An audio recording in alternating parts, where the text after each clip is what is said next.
Salut thérapeute et thérapeuteux, j'espère que tu vas bien. Moi c'est Salim, j'accompagne les thérapeutes à développer leur activité, une activité qui les grandit finalement et qui fait grandir les autres avec eux, en étant parfaitement alignés avec ce qu'ils sont. Alors aujourd'hui, j'aimerais te parler d'un sujet qui me tient à cœur, c'est l'idée de la vente. Alors, beaucoup de thérapeutes aujourd'hui se focalisent sur l'idée de vendre des prestations, de vendre des séances. Donc, il y a une forme d'empressement dans leur communication à vendre. Donc, ce qu'ils font, comment ça se manifeste. Donc, alors pour la forme, ils vont mettre, par exemple, s'ils sont sur Facebook, ils vont mettre deux, trois publications avec un coucher de soleil, une citation par-ci, par-là, leurs petites photos quand ils sont en vacances ou quand ils dégustent une crêpe, etc. Donc, pour montrer que c'est des gens humains comme tout le monde, etc. Qu'un thérapeute est comme un être humain, tout à fait pareil. Et au milieu de tout ça, ils vont faire une petite présentation, une petite carte de visite, machin. Parfois, ils balancent même leur carte de visite en disant d'ailleurs, c'est peut-être quelque chose que tu fais. Tu me diras d'ailleurs en commentaire euh, si c'est quelque chose que tu fais, que tu as eu tendance à faire. Donc, ils vont mettre leur carte de visite ou leur flyer qu'ils ont imprimé et ils vont énumérer ce qu'ils font, c'est-à-dire toutes les prestations qu'ils font, tous les services qu'ils proposent à leurs consultants, toutes les problématiques qu'ils accompagnent. Et ils vont mettre leurs coordonnées, donc l'adresse, l'email, le téléphone, la totale, quoi. Toutes les coordonnées pour prendre un rendez-vous avec un n'hésitez pas à prendre rendez-vous. Alors, c'est pas du tout la bonne démarche, je sais, c'est contre-intuitif parce qu'on se dit, ok, je suis thérapeute, je suis installé.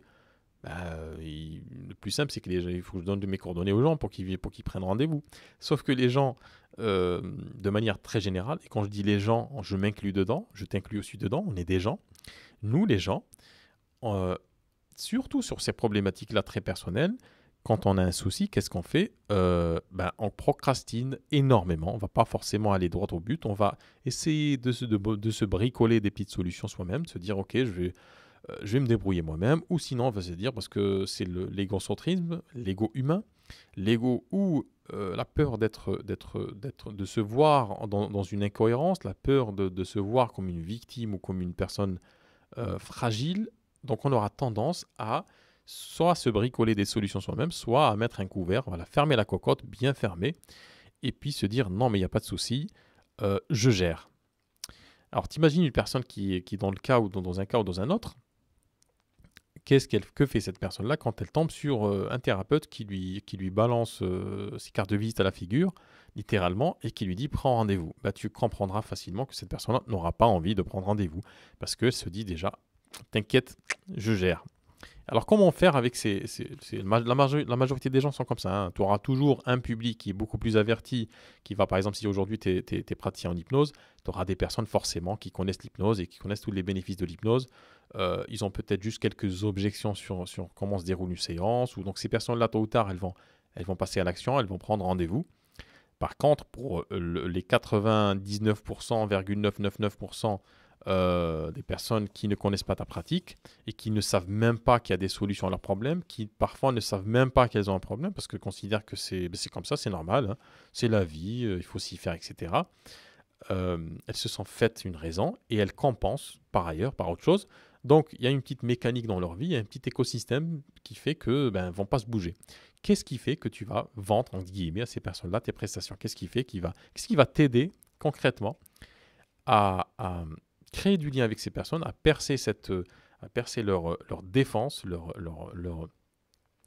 carapace, leur masque, pour leur dire, pour toquer, dire hey, regarde, il y a une solution pour toi. Ou il y a peut-être pas une solution au début, mais regarde, il y a une perspective différente pour toi. Tu penses que c'est la vie, c'est comme ça, et il faut souffrir, et puis voilà, il faut continuer. D'ailleurs, c'est quelque chose qui est très, très, très, très présent en France.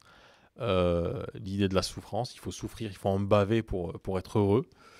Donc, tu as beaucoup de personnes qui sont dans cette situation-là. Donc, comment faire finalement pour percer cette carapace? Alors, la meilleure façon finalement de faire pour percer cette carapace, c'est d'arrêter de vouloir vendre aux gens. Alors, c'est quelque chose qui est très, très contre-intuitif. Pourquoi? Parce qu'on a toujours l'exemple, quand on parle de vente de prestations, surtout quand on n'est pas dans ce métier, enfin, on n'a pas été thérapeute avant, on n'a pas été entrepreneur plutôt avant. c'est contre-intuitif de dire si tu veux vendre, arrête de vendre. Parce que la seule expérience qu'on a autour de nous, c'est des gens qui ont des entreprises et qui vendent des choses et ils font de la publicité, qui nous parlent des bénéfices de leurs produits, de leurs prestations, de leurs services, etc. Donc on se dit, ok, ça doit être certainement comme ça qu'il faut faire. Donc c'est une croyance, c'est une légende urbaine qui voudrait que pour développer ton activité, ton cabinet de thérapie, bah forcément, il faut être vendeur. Sauf que bah, cette idée-là, elle est un peu problématique. Pourquoi? Parce qu'elle crée de la confusion et elle crée de la contradiction. Parce que d'un côté, on se dit, je suis thérapeute, mon travail, c'est d'accompagner les personnes à, aller, à mieux aller, à être alignées avec elles-mêmes ou à dépasser une problématique. Et puis de l'autre côté, il faut que je vende. Donc il faut que je vende à des gens en souffrance. Et ces deux idées-là mises côte à côte, c'est de la nitro. C'est quelque chose, voilà, c'est explosif. Et donc, qu'est-ce que ça fait concrètement? Ben, ça bloque le thérapeute. Et donc, qu'est-ce qu'il fait? Il arrête, soit il force le truc, il commence à présenter donc ses cartes de visite pour se dire, quand même, je suis installé et tout. Bon, je ne vais pas vendre, mais je vais quand même leur montrer que j'existe, donc pour qu'ils prennent rendez-vous. Donc, c'est une incitation à la vente. Et d'un autre côté, ils sont assez perturbés par cette idée-là parce que ce ne sont pas des vendeurs, ce sont des thérapeutes. On est thérapeute et et notre but, c'est pas de faire de la vente. Et d'un autre côté aussi, il faut faire de la vente parce que il faut avoir de la trésorerie pour pouvoir continuer à vivre de cette activité et pour pouvoir la faire. Parce que si on ne développe pas son activité, on fait l'impasse sur sa passion. Donc on ne peut plus exercer, donc on devra aller chercher notre travail. Donc c'est une situation qui est assez chaotique parfois et qui est paralysante. Alors comment faire, donc ce que tu disais tout à l'heure, comment faire pour dépasser ce faux paradoxe, parce que c'est un faux paradoxe. Premièrement, arrêter d'aller récupérer des croyances à droite à gauche, d'aller bricoler avec des croyances des autres. Aujourd'hui, si tu veux vendre, entre guillemets, si tu veux développer ton activité, il faut que tu arrêtes absolument de vouloir vendre. Et c'est là où la magie opère. C'est-à-dire que quand tu commences à être dans ton alignement, être ancré dans ce que tu fais, à être dans cette bienveillance experte que tu vas véhiculer, être dans ta position, ferme sur ta position, de ce qui t'a amené à faire ce métier-là, et le pourquoi, il est très important, pourquoi tu fais ce métier-là, et de maintenir cette question tout au long de ton développement d'activité, et de commencer à diffuser ton message thérapeutique et ton message tout court, qui est au-delà de ce message thérapeutique, parce que la thérapie aujourd'hui, et l'outil thérapeutique n'est qu'une facette de ta vie, ça n'exprime qu'une partie de ta vie, de tes intentions, que tu n'exprimes peut-être pas encore sur Internet. Donc, le jour où tu arrêteras de vouloir vendre et où tu vas me dire, ouais, j'arrête de vouloir vendre, mais je fais quoi à la place? Tu fais l'essentiel, c'est-à-dire que tu vas diffuser ton message, tu vas parler de ces problématiques-là, créer de l'empathie avec les gens, créer du lien, développer une certaine réciprocité avec les personnes qui t'écoutent. Le jour où tu serais dans cette logique-là, avec un positionnement qui soit fort, avec des outils qui soient adaptés à ta personnalité, à ta façon d'être, c'est à partir de ce moment-là que tu vas développer ton activité et que les personnes qui sont de l'autre côté, soit qui bricolent des petites solutions, soit qui compensent dans leur vie, soit qui n'ont pas de solution et qui se résignent à vivre dans leurs problèmes, ces personnes-là, qu'est-ce qu'elles vont dire? Elles vont dire, tiens, c'est intéressant ce que dit cette personne.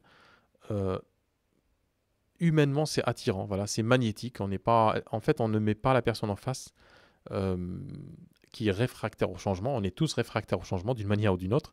Cette personne-là, tu arrêtes finalement, tu cesses de la mettre dans une posture d'achat. Et donc, elle va arrêter de à te comparer aux autres, et elle va juste écouter ce que tu dis sincèrement. Et c'est incroyable quand tu parles avec sincérité aux gens, comme cette sincérité-là, en fait, elle va transpercer toutes les carapaces, quelle que soit leur grosseur, leur épaisseur. Elle va traverser ces carapaces-là et elle va directement toucher la personne là où il y a un souci. Et je pense que tu as déjà fait cette expérience en écoutant une personne, pas forcément en cherchant une thérapie. Personne ne cherche une thérapie sur Internet, notamment quand tu es sur Facebook. Tu te dis, allez, je vais me fendre la tranche, je vais rigoler un petit peu.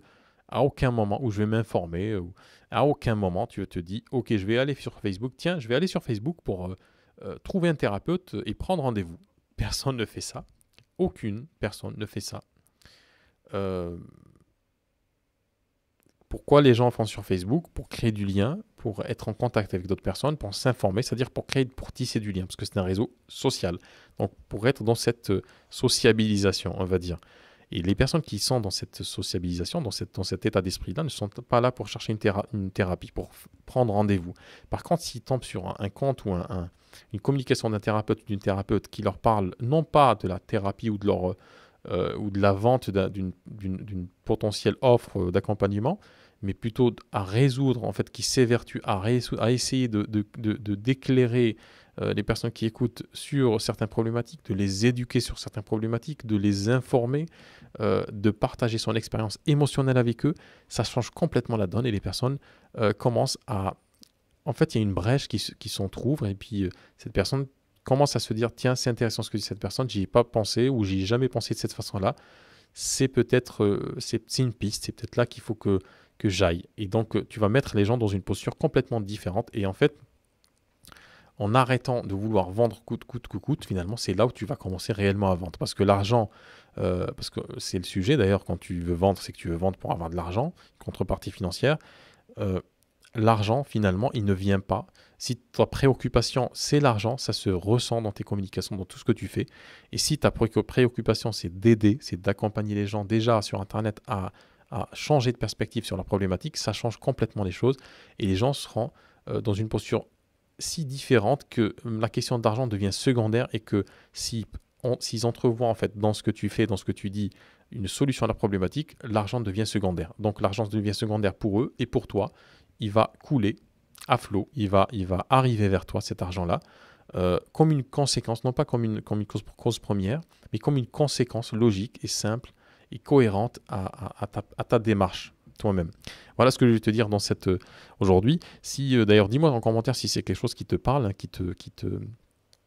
si aujourd'hui tu as ce comportement-là de vouloir vendre, ou peut-être que tu as arrêté de communiquer sur Facebook parce que tu as peur justement de paraître trop vendeur, trop vendeuse, dis-moi tout ça en commentaire. Si tu regardes sur YouTube, je t'invite gentiment et gracieusement à t'abonner à cette chaîne, à cliquer sur la petite cloche pour activer en fait les notifications, pour recevoir tous les conseils qui vont t'aider à développer une activité dans laquelle tu es complètement aligné avec toi-même, sans avoir à forcer la vente, sans forcer qui que ce soit à changer finalement.